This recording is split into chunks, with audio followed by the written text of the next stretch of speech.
Сәлем достар, менің дамытушы ойындар каналыма қош келдіңіздер.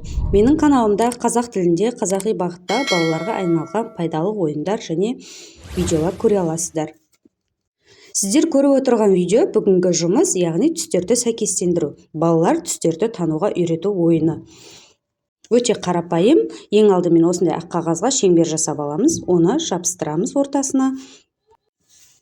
Және де шеңбердің айнала шетіне осындай керемет таяқшаны алып, үстінен қара запаспен басып шығамыз. Осылай дайын болған суретімізді біз түрлі түсті бояулармен таяқшаның ұшын және суреттегі таяқшаның ұштарын түрлі түсті бояуларға бояп шығамыз. Бұл ойын түрін 3 жастан асқан балаларға қолдануға болады. Балаларға ойнатпас бұрын бірінші өзіміз көрсетеміз. Таяқтың ұшындағы екі түстерді балалар шеңбердің айнала шетіндегі екі түстермен сәйкестендіріп қойып шығады.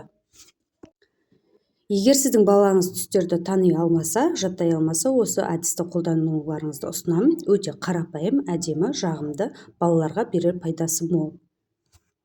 Егер сіздің балаңыздың сезімталдығы баяу болса, міндетті түрде жасап көріңіз. Алғаш балаларға 4 түсті үйрету қажет.